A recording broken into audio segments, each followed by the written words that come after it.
ನಮಸ್ತೆ ವೀಕ್ಷಕರೇ, ಎಲ್ಲರಿಗೂ ಟ್ಯಾರೋ ಲೈಫ್ ಯೂಟ್ಯೂಬ್ ಚಾನಲ್ಗೆ ಆತ್ಮೀಯವಾದ ಸ್ವಾಗತ.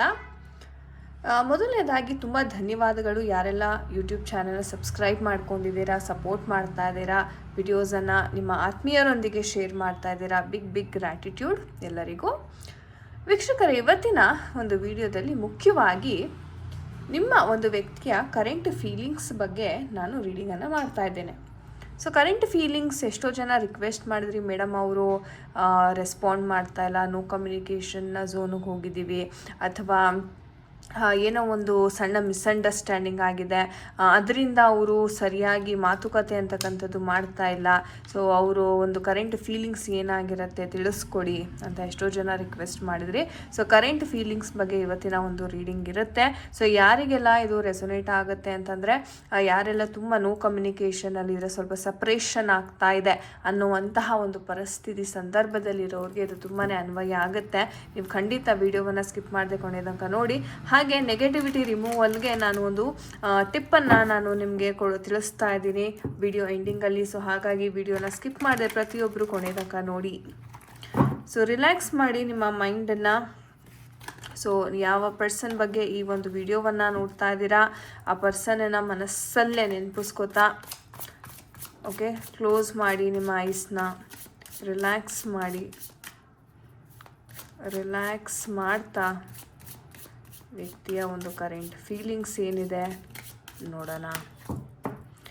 ಮೊದಲನೇದಾಗಿ ನಿಮ್ಮ ಪರ್ಸನ್ನ ಒಂದು ಕರೆಂಟ್ ಭಾವನೆಯನ್ನು ನೋಡ್ತೇನೆ. ಹಾಗೆ ನಿಮ್ಮ ಎನರ್ಜೀಸ್ನ ಸಹ ನಾನು ಇವತ್ತಿನ ರೀಡಿಂಗಲ್ಲಿ ನೋಡ್ತಾ ಇದ್ದೇನೆ. ಓಕೆ, ಸೊ ನಿಮ್ಮ ವ್ಯಕ್ತಿಯ ಒಂದು ಎನರ್ಜೀಸ್ ಯಾವ ಥರ ಇದೆ, ನಿಮ್ಮ ವ್ಯಕ್ತಿಯ ಒಂದು ಕರೆಂಟ್ ಎನರ್ಜೀಸ್ ಯಾವ ಥರ ಇದೆ. ಓಕೆ, ಹಾಗೆ ನಿಮ್ಮ ಎನರ್ಜೀಸ್ ಯಾವ ಥರ ಇದೆ, ನಿಮ್ಮ ಒಂದು ಎನರ್ಜೀಸ್ ಯಾವ ಥರ ಇದೆ. ಯೂನಿವರ್ಸ್ ಗೈಡ್ ಮಾಡಿ. ಮೆಟಟ್ರಾನ್ ಏಂಜಲ್, ಮೆಟಟ್ರಾನ್ ಏಂಜಲ್ ಗೈಡ್ ಮಾಡಿ. ಏಂಜಲ್ ರಿಫೈಲ್ ಏಂಜಲ್, ಮೆಟಟ್ರಾನ್ ಏಂಜಲ್ ಗೈಡ್ ಮಾಡಿ. ನಿಮ್ಮ ಒಂದು ಎನರ್ಜೀಸ್ ಯಾವ ಥರ ಇದೆ ನೋಡೋಣ. ಓಕೆ,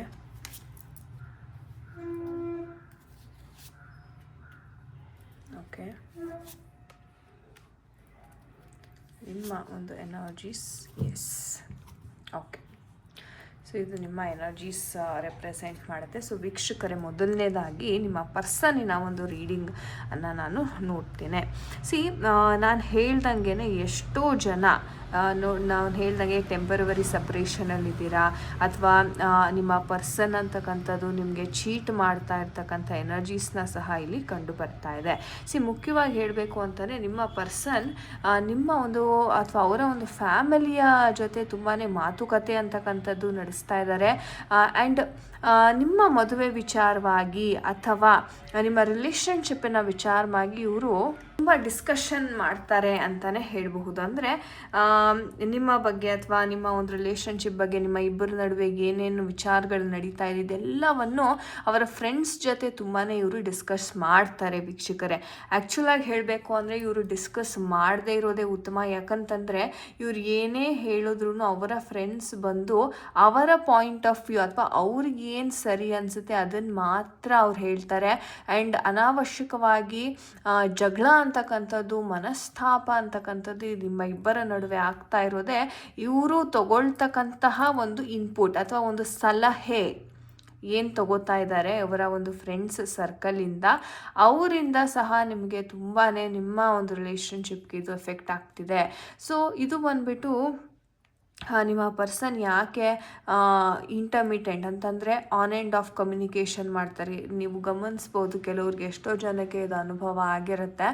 ಕೆಲವೊಮ್ಮೆ ತುಂಬ ಚೆನ್ನಾಗಿ ಮಾತಾಡಿಸ್ತಾರೆ, ಕೆಲವೊಮ್ಮೆ ಅಂತೂ ನೀವು ನಂಬೋದಕ್ಕೆ ಆಗಲ್ಲ ಅಷ್ಟು ಪ್ರೀತಿಯನ್ನು ತೋರಿಸ್ತಾರೆ. ಆದರೆ ಏನಾಗುತ್ತೆ ಅಂತಂದರೆ ಕೊನೆಯದಾಗಿ ಮತ್ತೆ ನಾಳೆ ನೀವೇನಾದರೂ ನಾರ್ಮಲಾಗಿ ಮಾತಾಡ್ಸೋಕ್ಕೆ ಹೋದರೆ ನೀವು ಯಾರು ಅಂತ ಗೊತ್ತೇ ಇಲ್ಲವೇನೋ ಅನ್ನೋ ರೀತಿ ಅವರು ನಡ್ಕೋತಾರೆ, ಅಥವಾ ತುಂಬ ರೂಡಾಗಿ ಮಾತಾಡ್ತಕ್ಕಂಥದ್ದು, ಅಥವಾ ಅವರ ಒಂದು ಬಿಹೇವಿಯರಲ್ಲಿ ತುಂಬ ಬದಲಾವಣೆ ಅಂತಕ್ಕಂಥದ್ದು ಕಾಣಿಸ್ಕೊಳ್ಳುತ್ತೆ. ಸೊ ಇದರಿಂದ ನಮ್ಗೆ ಏನು ಅರ್ಥ ಆಗುತ್ತೆ ಅಂದರೆ ಪರ್ಸನಿನ ಒಂದು ಮೈಂಡ್ಸೆಟ್ ಏನಿದೆ ಅದು ಕಾನ್ಸ್ಟೆಂಟ್ ಆಗಿಲ್ಲ. ಅಂದರೆ ತುಂಬ ಡೌಟ್ಸು, ತುಂಬ ಕನ್ಫ್ಯೂಷನ್ಸ್ ಇರ್ತಕ್ಕಂಥದ್ದು, ಆ್ಯಂಡ್ ತುಂಬ ವಾದ ವಿವಾದಗಳು ನಡೀತಾ ಇರುತ್ತೆ. ಆ್ಯಂಡ್ ಸಣ್ಣ ಪುಟ್ಟ ವಿಚಾರಕ್ಕೂ ಸಹ ನಿಮ್ಮ ಇಬ್ಬರ ನಡುವೆ ತುಂಬ ಕ್ಲ್ಯಾಶಸ್ ಅಂತಕ್ಕಂಥದ್ದು ನಡೆಯುತ್ತೆ. ಅಂದರೆ ಇಲ್ಲಿ ಯಾರೂ ಸೋಲಕ್ಕೆ ರೆಡಿ ಇಲ್ಲ. ಓಕೆ, ಸೊ ನೀವು ನಿಮ್ಮ ಒಂದು ಪಾಯಿಂಟ್ ಆಫ್ ವ್ಯೂನೇ ನಾನೇನು ತಪ್ಪೇ ಮಾಡಿಲ್ಲ, ನಾನು ಯಾಕೆ ಕ್ಷಮೆ ಕೇಳಲಿ ಅನ್ನೋದು ನಿಮ್ಮ ಪಾಯಿಂಟ್ ಆಫ್ ವ್ಯೂ. ಆದರೆ ಇವರ ಪಾಯಿಂಟ್ ಆಫ್ ವ್ಯೂ ಇಲ್ಲ, ಇವಳಿಂದಾನೇ ಅಥವಾ ಇವರಿಂದಾನೇ ನನಗೆ ಪ್ರಾಬ್ಲಮ್ ಆಗ್ತಿದೆ, ಇವರಿಂದನೇ ನನ್ನ ಮೂಡ್ ಹಾಳಾಗ್ತಿದೆ, ಈಗೇನೆ ಅಥವಾ ಈತಾನೇ ನನಗೆ ಸಾರಿ ಕೇಳಬೇಕು ಅಂತ ಅವರ ಒಂದು ಎಕ್ಸ್ಪೆಕ್ಟೇಷನ್ಸ್. ಸೊ ಇವೆರಡೂ ಎಕ್ಸ್ಪೆಕ್ಟೇಷನ್ಸ್ ನಡುವೆ ಬಹಳ ಇನ್ಸೆಕ್ಯೂರಿಟಿ ಅಂತಕ್ಕಂಥದ್ದು ಮನೆ ಮಾಡ್ತಾ ಇದೆ. ನಾನು ಏನು ಹೇಳಲ್ಲ ಅಂತ ನೀವು, ಅವರು ಏನು ಹೇಳಲ್ಲ ಅಂತ ಅವರು. ಸೊ ಈ ಥರ ಇರೋದ್ರಿಂದ, ಪರಿಸ್ಥಿತಿಗಳು ಈ ಥರ ಇರೋದ್ರಿಂದ ತುಂಬಾ ಕಮ್ಯುನಿಕೇಷನ್ ಗ್ಯಾಪ್ ಅಂತಕ್ಕಂಥದ್ದು ಆಗ್ತಿದೆ. ಆದರೆ ಒಂದು ಅವಕಾಶ ಅಂತಕ್ಕಂಥದ್ದು ಖಂಡಿತವಾಗ್ಲೂ ಸಿಗುತ್ತೆ. ಅಥವಾ ನೀವೇ ಹೋಗಿ ಮಾತಾಡ್ತೀರಾ, ಅಥವಾ ನಿಮ್ಮ ಪರ್ಸನೇ ಬಂದು ನಿಮ್ಮ ಬಳಿ ಮಾತಾಡ್ತಕ್ಕಂಥ ಒಂದು ಅವಕಾಶವನ್ನು ನಾನಿಲ್ಲಿ ನೋಡ್ತಾ ಇದ್ದೀನಿ. ಸೊ ಏನೇ ಒಂದು ಜಗಳ ಇಲ್ಲಿವರೆಗೂ ನಡೆದಿದ್ರು, ಏನೇ ಒಂದು ವಿಚಾರಗಳಾಗಿದ್ರು ಖಂಡಿತ ಒಂದು ಅವಕಾಶ ಅಂತಕ್ಕಂಥದ್ದು ಕೊನೆಯದಾಗಿ ಸಿಗ್ತಾ ಇದೆ. ದಯವಿಟ್ಟು ನಾನು ಹೇಳೋದಿಷ್ಟೇ, ಈ ಅವಕಾಶವನ್ನು ಇದು ನಿಮಗೆ ಅವರೇ ಬಂದು ಹೇಳ್ಬೋದಾಗಿರ್ಬೋದು, ಅಥವಾ ನೀವೇ ಹೋಗಿ ಕೇಳೋದಾಗಿರ್ಬೋದು. ಬಹಳ ಎಚ್ಚರಿಕೆಯಿಂದ ಈ ಅವಕಾಶವನ್ನು ನೀವು ಯೂಸ್ ಮಾಡ್ಕೋಬೇಕಾಗುತ್ತೆ. ಕರೆಕ್ಟಾಗಿ ಯೂಸ್ ಮಾಡಿಕೊಂಡ್ರೆ ಸಕ್ಸಸ್ ಅಂತಕ್ಕಂಥದ್ದು ದಾರಿ ಮಾಡ್ಕೊಳ್ತಕ್ಕಂಥ, ಅಂದರೆ ಎಲ್ಲ ಪ್ರಾಬ್ಲಮ್ಸ್ಗೂ ಸೊಲ್ಯೂಷನ್ ಸಿಗುವಂಥ ಒಂದು ಕಾರ್ಡ್ ಇದು. ಸೊ ಇಲ್ಲಿವರೆಗೂ ಏನೇ ಆಗಿದ್ರು ಅದನ್ನು ಮರೆತು ಈ ಒಂದು ಸಿಚುವೇಶನ್ಗೋಸ್ಕರ ನೀವು ವೆಯ್ಟ್ ಮಾಡಬೇಕು. ಹಾಗೆ ನಿಮ್ಮ ಎನರ್ಜೀಸ್, ಕರೆಂಟ್ ಎನರ್ಜೀಸ್ ನೋಡೋದಾದರೆ ಅಫ್ಕೋರ್ಸ್ ವೆಯ್ಟಿಂಗ್ ಎನರ್ಜಿ ಕಾಣಿಸ್ತಾ ಇದೆ. ಕೇತುವಿನ ಎನರ್ಜೀಸ್ 7 ಸಹ ಬರ್ತಾ ಇದೆ. ಸೊ ಹಾಗಾಗಿ ಏನು ಹೇಳ್ತೀನಿ ಅಂತಂದರೆ, ಕರೆಂಟ್ಲಿ ಇವಾಗ ಒಂದು ಟೆಂಪರವರಿ ಸಪ್ರೇಷನ್ ಅಂತಕ್ಕಂಥದ್ದು ನಿಮ್ಮ ನಡುವೆ ಆಗಿದೆ. ಆ್ಯಂಡ್ ಈ ಸಿಚುವೇಶನ್ ಏನಿದೆ ಖಂಡಿತ ನಿಮಗೆ ನ್ಯಾಯ ಅಂತಕ್ಕಂಥದ್ದಂತೂ ಸಿಗುತ್ತೆ. ಜಸ್ಟಿಸ್ ಕಾರ್ಡ್ ಬಂದಿರೋದ್ರಿಂದ ನಿಮಗೆ ಏನು ಅನ್ಯಾಯ ಆಗಿದೆ ಈ ಒಂದು ವಿಚಾರವಾಗಿ ಖಂಡಿತ ನ್ಯಾಯ ಸಿಗ್ತಾ ಇದೆ. ಹಾಗೆ ನೀವೇನು ಸಂತೋಷ, ಹ್ಯಾಪಿನೆಸ್, ಖುಷಿಯನ್ನು ಕಳ್ಕೊಂಡಿರಿ ಅದು ನಿಮಗೆ ವಾಪಸ್ ಸಿಗ್ತಾ ಇದೆ. ಸೊ ಒಂದು ಕಂಪ್ಲೀಟ್ ಆಗ್ತಾ ಇದೆ ನಿಮ್ಮ ಲೈಫು. ಅಂದರೆ ಈ ಒಂದು ಪರ್ಸನಿಂದ ನಿಮ್ಮ ಲೈಫ್ ಕಂಪ್ಲೀಟ್ ಆಗ್ತಿದೆ. ಸೊ ನಾವು ನೋಡ್ಬೋದು 10 ಆಫ್ ಪೆಂಟಿಕಲ್ಸ್ ಒಂದು ಕಂಪ್ಲೀಟ್ ಫ್ಯಾಮಿಲಿ ಕಾರ್ಡ್ ಇದು. ಸೊ ಎಲ್ಲನೂ ಒಂದು ರೀತಿ ಒಳ್ಳೆಯದಾಗುತ್ತೆ. ಬಟ್ ಸದ್ಯಕ್ಕಂತೂ ವೆಯ್ಟಿಂಗ್ ಎನರ್ಜೀಸ್ ಅಂತಕ್ಕಂಥದ್ದನ್ನ ನಾನಿಲ್ಲಿ ನೋಡ್ತಾ ಇದ್ದೀನಿ. ಕಾಲ ಕೂಡ ಬರಬೇಕು. ಇದನ್ನೇ ನಾನು ಹೇಳೋದು, ಎಲ್ಲವೂ ತಂತಾನಾಗೆ ನಡೆಯುತ್ತೆ, ಕಾಲ ಕೂಡ ಬರಬೇಕು ನಿಮಗೆ. ಸೊ ಕರೆಂಟ್ ಸಿಚುವೇಷನಲ್ಲಿ ನನಗಿಲ್ಲೇನು ಅನ್ನಿಸ್ತಾ ಇದೆ ಅಂತಂದರೆ, ಇಂಟ್ಯೂಷನ್ ಪ್ರಕಾರ ನೀವು ತುಂಬ ರಾಂಗ್ ಡಿಸಿಷನ್ಸ್ ತೊಗೊಳ್ಳೋವಂಥ ಸಾಧ್ಯತೆ ಇರುತ್ತೆ. ಅಂದರೆ ಆತ್ರಕ್ಕೆ ಬುದ್ಧಿಯನ್ನು ಕೊಟ್ಟು, ಓಕೆ, ಆತ್ರವಾದ ಡಿಸಿಷನ್ಸನ್ನು ಮಾಡೋದ್ರಿಂದ ತುಂಬಾ ಕೆಡಕಾಗುತ್ತೆ. ಸೊ ಹಾಗಾಗಿ ಸ್ವಲ್ಪ ತಾಳ್ಮೆ, ವೆಯ್ಟಿಂಗ್ ಕಾರ್ಡ್ ಬಂದಿರೋದ್ರಿಂದ ನೀವು ತಾಳ್ಮೆಯನ್ನು ವಹಿಸಬೇಕಾಗುತ್ತೆ. ತಾನಾಗೇ ರಿಸಾಲ್ವ್ ಆಗುತ್ತೆ ಸಿಚುವೇಶನ್ಸ್, ಅಲ್ಲಿವರೆಗೂ ನೀವು ವೆಯ್ಟ್ ಮಾಡಬೇಕಾಗಿದೆ. ಓಕೆ, ಸೊ ಆತ್ರದಲ್ಲಿ ಯಾವುದೇ ಒಂದು ನಿರ್ಧಾರವನ್ನು ಕೈಗೊಳ್ಳಬೇಡಿ. ಇಫ್ ಇನ್ ಕೇಸ್ ನಿಮಗೇನಾದರೂ ಕೌನ್ಸಿಲಿಂಗ್ ಏನಾದರೂ ನೆಸೆಸಿಟಿ ಇತ್ತು ಅಂದರೆ ಖಂಡಿತ ಕಾಂಟ್ಯಾಕ್ಟ್ ಮಾಡಿ, ಕೌನ್ಸಿಲಿಂಗ್ ಸೆಷನ್ನನ್ನು ನೀವು ತಗೊಳ್ಳಿ. ಒಂದು ಕ್ಲಾರಿಟಿ ಅಂತಕ್ಕಂಥದ್ದು ನಿಮಗೆ ಸಿಗುತ್ತೆ. ನೋಡೋಣ ನಮ್ಮ ಏಂಜಲ್ಸ್ ಕಡೆಯಿಂದ ಯಾವ ಒಂದು ಗೈಡೆನ್ಸ್ ಸಿಗ್ತಾ ಇದೆ ಈ ಒಂದು ವಿಚಾರವಾಗಿ. ಏಂಜಲ್ಸ್ ನಮ್ಮ ವೀಕ್ಷಕರಿಗೆ ಯಾರೆಲ್ಲ ಈ ಒಂದು ಪರಿಸ್ಥಿತಿಲಿದ್ದಾರೆ ಅವ್ರಿಗೆ ನೀವು ಏನು ಪರಿಹಾರವನ್ನು ತಿಳಿಸ್ತಿದ್ದೀರಾ, ಯಾವ ಒಂದು ವಿಚಾರವನ್ನು ನೀವು ಸ್ಪಷ್ಟಪಡಿಸ್ಲಿಕ್ಕೆ ಇಷ್ಟಪಡ್ತೀರಾ, ದಯವಿಟ್ಟು ತಿಳಿಸ್ಕೊಡಿ ಏಂಜಲ್ಸ್.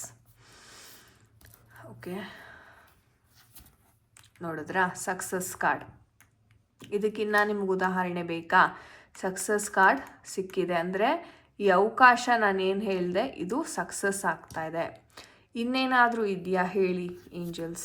Don't stop. ವಾವ್, ಎಂಥ ಬ್ಯೂಟಿಫುಲ್ ಮೆಸೇಜ್ ನೋಡಿ. ನೀವು ಯಾವುದೇ ಕಾರಣಕ್ಕೂ ನಿಲ್ಲಬೇಡಿ, ನಿಮ್ಮ ಪ್ರಯತ್ನ ಅಂತಕ್ಕಂಥದ್ದು ನಡೀತಾ ಇರಲಿ. ಇನ್ನೇನಾದರೂ ಮೆಸೇಜಸ್ ಇದೆಯಾ? 1 ವರ್ಷದ ಒಳಗಡೆ ಈಡೇರುತ್ತೆ. ಸೊ ಟೈಮಿಂಗ್ ಸಹ ಹೇಳ್ತಾ ಇದ್ದಾರೆ ನಮ್ಮ ಏಂಜಲ್ಸು.